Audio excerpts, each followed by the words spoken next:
Alright, hello fun and welcome back to my Fallout 4 Mod Spotlight series, where today we are having a look at the Pip-Boy WS mod, which is being made by user Nahir. And what this glorious little piece of work looks to add into the game is an absolutely magnificent replacer for the in-game vanilla Pip-Boy with an all-new, highly customizable one that I absolutely love.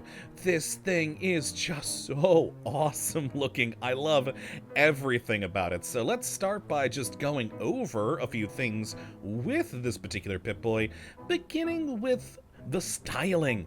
I love this. This is very much in my kind of aesthetic that I love seeing in Fallout because it feels post-apocalyptic. Not quite scrap-built, but it almost appears like it's been thrown together by salvaged Pip-Boys in the world, and also does kind of remind me of the Pip-Boy 1.0 that we saw in some of the early Fallout 4 trailers that showed like the early days of the Pip-Boy. I really like that. It's a cool little nod, if it was intentional, that I think is very fun, and just overall, this thing looks gorgeous. I love having a lot more tactile buttons on the thing everywhere, and of course, not all of the buttons, but a lot of these are used by the now custom animations for the Pip-Boy, because of course we have controls in some different areas, so a few things are going to change as we move. So let's start talking about that then, the animations on this thing. First and foremost, on the major categories, of course, that's still right down here, where we've got these different push buttons, which is pretty cool. And if you are in any of these categories, we have the knob on the side for moving those along. And if we do go to, say, the radio, you can see these sort of analog gauges, I guess, that will change as the radio does. And we also have a tuning button over here. And equally, we have the our rad meter, which will move around just the same as with the radio one. But if we're near radiation, and actually we can show that, can't we, by going into this water? Or not. Oh yes, I removed the barrels that used to be here. It's been so long since I did that, I forgot. But yes, that irradiation bit there will also change as an actual useful meter on here, which is pretty cool. Now, the holotapes that you have will actually be loaded down at the bottom, and this red button here is actually how we play and stop, so we can go over to load the High Honey holotape from the beginning of the game, and there we go. You shove it in there, and you have the red button to stop it when we do that. And the animation does actually hit the open button here too, which I really do like. So if we switch it to the Fireflies, you'll notice first hitting the open button, there we go, then loading in the holotape, and we're there. So very cool. I really do like the animations on this thing using those new buttons very nicely. It's all quite smooth and well done, and just a nice little thing about it. Now, as for the customization part of this, which I said at the beginning, is incredible. Oh boy, we're gonna go over here to the armor workbench, because this is not like a lot of customization we've seen with Pip-Boys, just changing skins. You can change pretty much every detail on here, which is awesome. And I should mention, as we're going into the armor workbench, you'll notice the Pip-Boy up here is actually visible, because the mod maker does recommend downloading another mod. It isn't required, but it is highly recommended to download the Crafting Highlight Fix mod, which actually shows the items you're changing as they're changing, rather than just the usual green blob we get up here. So if we go into the accents category, for instance, you can see all the stuff actually changing on the Pip-Boy, and that is magnificent. So yeah, definitely download that mod. In fact, I'm probably going to keep it in my save because I didn't know about that mod before. It's wonderful. But let's tab on back out to the main categories here. So like I said, this thing is hugely customizable. We can change the accent pieces, the arm piece, the fabrics, the metals, the modules, the plastics, the steels. We can add charms to it, and even the filament colors. That is just so many things. You could make something really cool fitting your aesthetic, or something incredibly gaudy that's just all the things shoved together. It's up to you to enjoy and have fun. So we'll take a quick look at the things. So first in the accent category, you can see we've got a lot of different colors, everything from gold-plated to rusty to steel accents, just a lot of good things in there, and very cool. It's changing up all the little screws and hinges, some of the lights, and I do like the main plate up there. I think is pretty darn nifty. Now, in the arm piece, you can see that, the main part where the arm goes, we got everything from the standard, again, to bronze, copper, driftwood, which is, I think, the funniest one, and I approve. I approve. Factory clean, and, a lot of the same sort of things you were seeing in the previous category, plus a few extras. We got another wood one here, which is just... it's just funny. I like that. Now, next in the fabric category here, you can see it's called fabric, but it seems to be changing wires and such up here.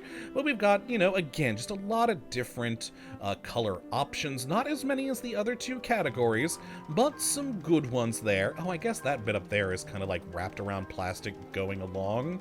But yeah, why are wires changing? I don't know, but... cool.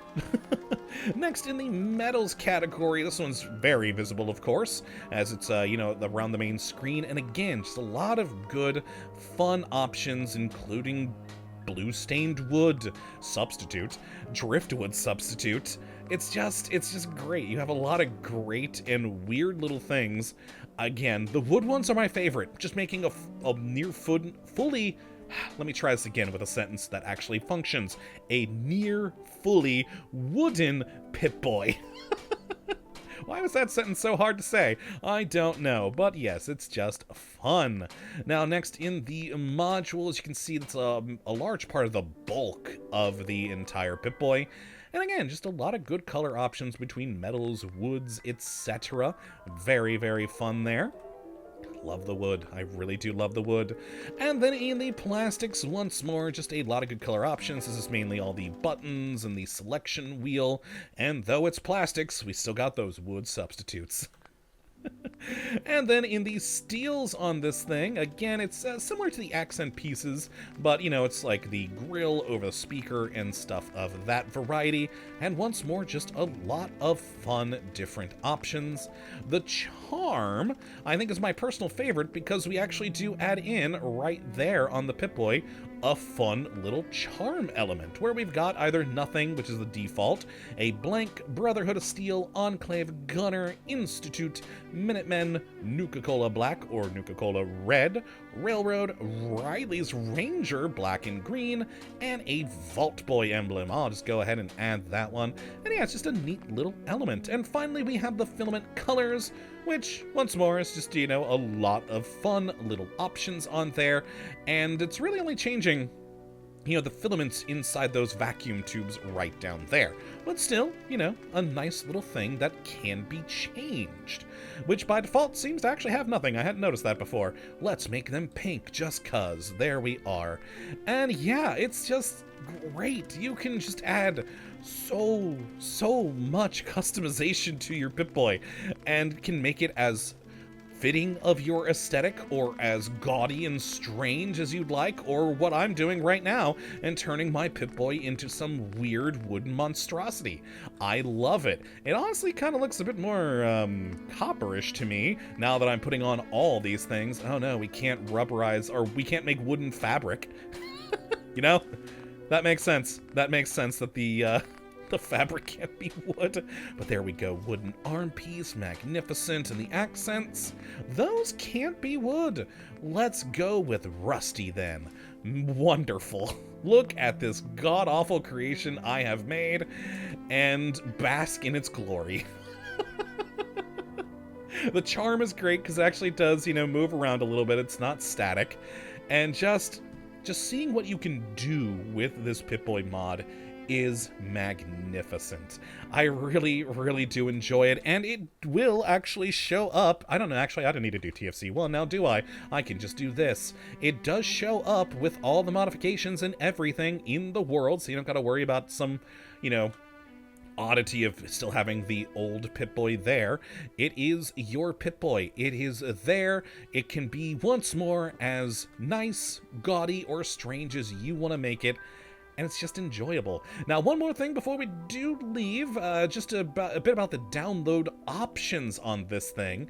There are multiple downloads for this mod, so if you want the full download, that'll have all the customization options, but the more customization options, the more it could slow down your computer. So if you have an older computer, the full might not work so great. There's a light version that has no customizations besides the little emblems, but is there and will give you mainly the just aesthetic of the Pip-Boy.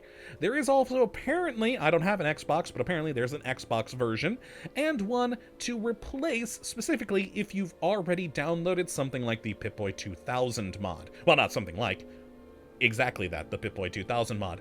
And so those are the 4 different downloads, and each one has a sub-download where you can either choose 1K textures or 2K textures. I'm rolling with the 2K textures on here, and they look magnificent.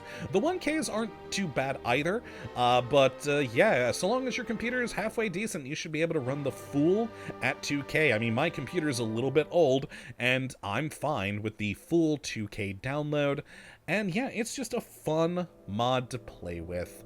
I really, really do love this thing. I think it's my favorite Pip-Boy mod I've seen in ages. So if you'd like to take a look at this for yourself, which I would certainly recommend you go and do, you have a look at the link in the description of the video as per usual. And yeah, definitely go check it out. Have fun. Create some strange oddities for your arm. And enjoy it. But that's going to be it for this one today. Hopefully you all have enjoyed this episode with me, and you come back for whatever mod we do look at next. Let's be honest, getting closer to Christmas, it's probably going to be Christmas related. But until that time, thank you for watching, and as always, we'll have a good one.